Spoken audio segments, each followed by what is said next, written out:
What's up, Packer fans? Welcome into the Pack a Day podcast. I'm your host, Andy Herman. You can follow me on Twitter at Andy Herman NFL. You can follow the podcast at Pack a Day Podcast. Appreciate you joining along today. And I'm going to be continuing my series from yesterday, ranking the top 50 current Green Bay Packers. I probably should have made that a little bit more clear yesterday. I know some people were expecting the top 50 overall Packers. Were probably jarred a little bit when Blake Bortles was number 50.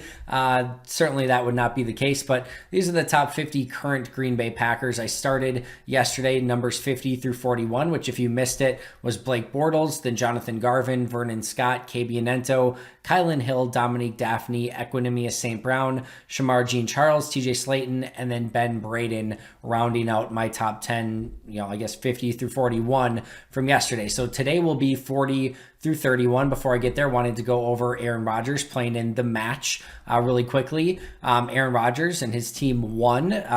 Rodgers sank the final putt to put his team in the lead for good. And that was kind of the main takeaway, I guess. I thought Brian Anderson had a great way of introducing Aaron Rodgers, saying Aaron Rodgers, Green Bay Packer, maybe, hopefully, God willing, reigning MVP. So he didn't exactly know how to introduce Rodgers. And then later in the match, he tried to kind of ask Rodgers if he would be ready for the Bears, ready for the Saints in week one.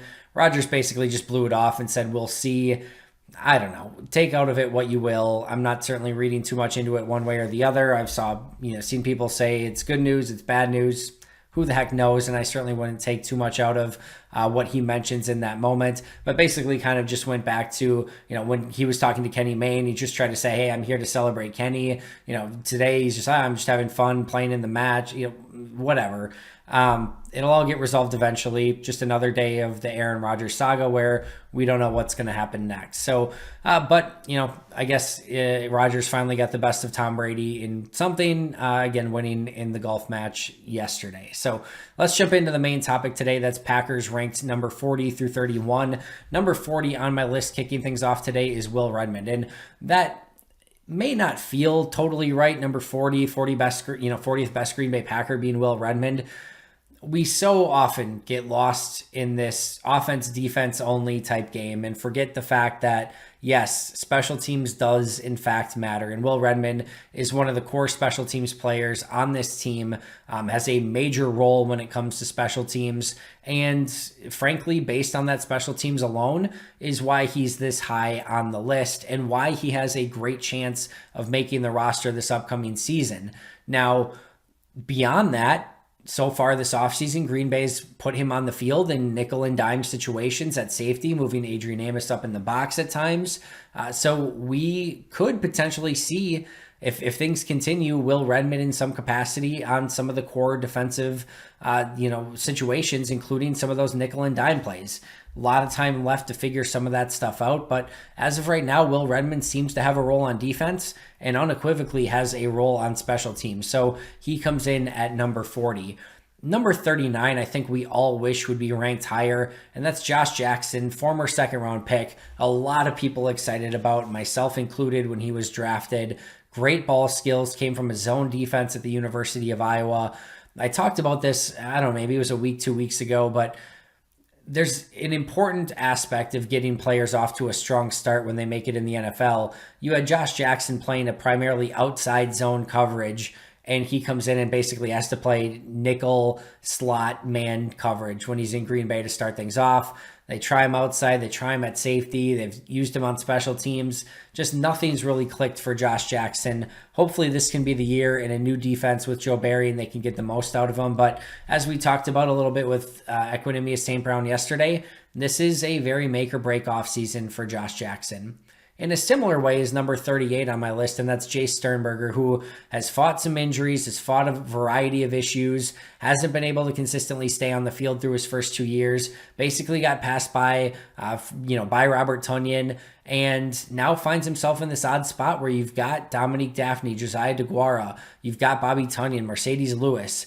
Can he find his way not only to a spot on the team, but into some sort of actual playing time? And it's tough to get better, and it's tough to gain consistency if you're not getting consistent snaps out on the field. So, Jace has a little bit longer, has that extra year on his contract left than Josh Jackson does. it's starting to feel a little bit more make or break for Jay Sternberger as well. Number 37 on my list is a linebacker who also is a core special teams player and is in a way starting to come into his own, at least more vocal, taking more of a leadership role from what I saw at rookie mini camps and OTA, or not rookie mini camps, but mini camps and OTAs, and that's Ty Summers. Very vocal out on the field. He got some reps with the ones and some nickel stuff and in a variety of, a couple different ways. So you saw him out on the field with starters. I think there's an open competition right now with the linebackers in general, whether that be Devondre Campbell. I think Chris Barnes has really got himself a spot, pared down and is going to play. But then you've got Kamal Martin, you've got Ty Summers, and I think, those guys are battling for playing time. And remember, the Packers have rotated linebackers in different situations and different circumstances. Again, Ty Summers is going to find his way on special teams, but if he gets an opportunity, I still think there's some untapped potential there with Summers. He still has a ways to go. He needs to be more consistent, better tackler, but we're only a couple years removed from him looking very promising in preseason. So we'll see what his career continues to bring, but another interesting player as we kind of jump into this 2021 season. Number 36 is his teammate right next to him at linebacker, and that's Kamal Martin. And I think a lot of people would like to put Kamal Martin higher on this list.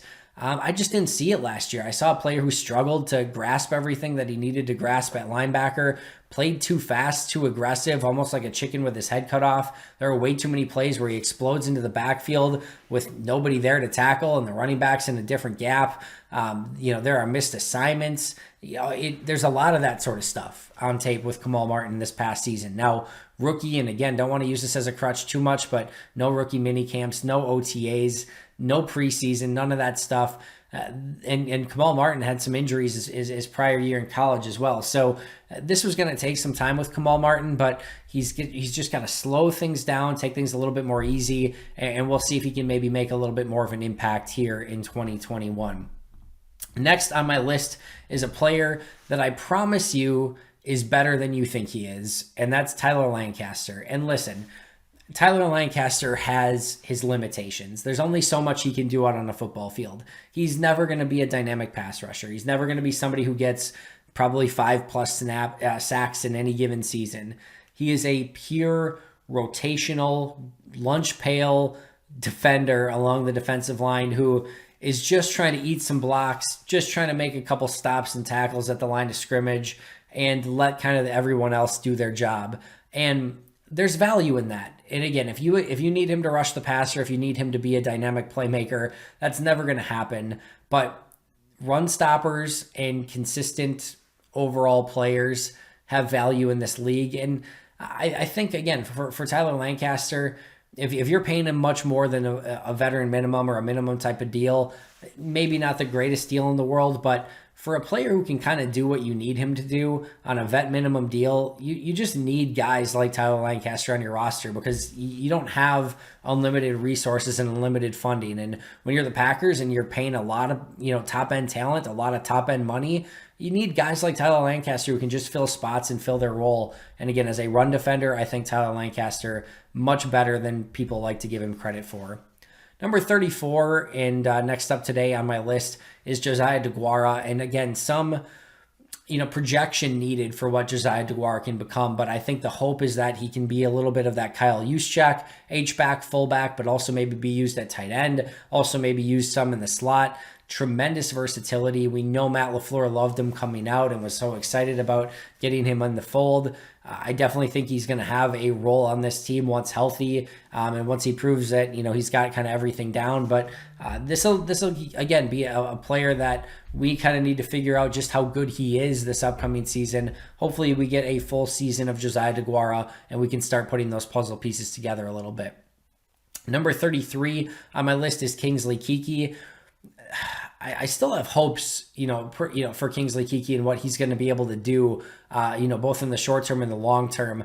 I think when you start looking along defensive linemen, I think Kiki has more juice than anyone along the defensive line, not named Kenny Clark.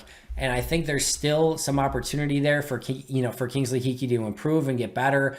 Again, I think this is another one of those players that this is a very, I don't think it's make or break for Kiki the way that it is maybe for a Josh Jackson or maybe even a Jay Sternberger, Ty Summers, guys like that. But you really want to see him in his third year take a jump, because there's a reason you don't hear about a fourth-year jump or a fifth-year jump or a sixth-year jump, is because you tend to know what those guys are at that point.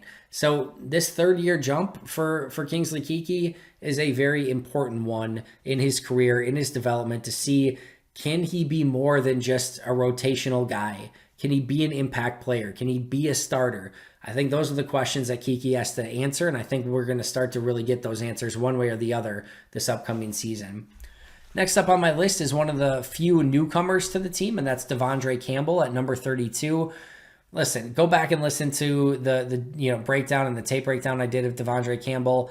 There are things to like. I think you can win with Devondre Campbell, but there's also some flaws in his game. Has some inconsistencies. He's an okay tackler. He's okay in coverage, better in zone than he is in man. Can shoot gaps when you need to, but he's not a dynamic player. Not going to be a playmaker. Not going to make a ton of overall plays, whether that's stops, interceptions, forced fumbles, etc. But you don't lose a ton when, Devondre Campbell's out on the field. I love him as depth. I think he can provide some veteran leadership to this team, but I don't necessarily know that he's going to be one of the top 25 Packers this upcoming season. I think he slots in very nicely at number 32, which leaves me today with number 31, which is Devin Funchess. I really liked what I saw in the very little that I saw of him in mini camps and OTAs. I got to stop saying rookie mini camps. I liked what I saw. Fits the size, and just overall, he just had a veteran savvy about him. I thought he was, he looked the part from a pure possession receiver. I thought his routes were crisp. And again, going back to Devin Funchess at his time with Indianapolis, I saw some of his practice tape. I saw all of his week one tape. There was something more there to Devin Funchess than we saw in Carolina. He was a better route runner. He was a more veteran receiver. He was ready to start coming into his own, in my opinion, as a true, more all-around wide receiver. He has the injury. It sits out the remainder of the season, opts out last year, and now it's going to be up to him to kind of bounce back and really kind of revitalize his career. I think he's going to get an opportunity to do that in Green Bay, and I'm excited to see just what that means for him and what that means for the offense, and hopefully we get to see some Aaron Rodgers, Devin Funchess connection this upcoming season. That's going to do it for me. Thank you so much again for joining me. Make sure to check out Dusty and Steve on today's audio version of the podcast. I'll be right back here tomorrow, so make sure to subscribe if you haven't already. But until next time, and as always, go Pack Go.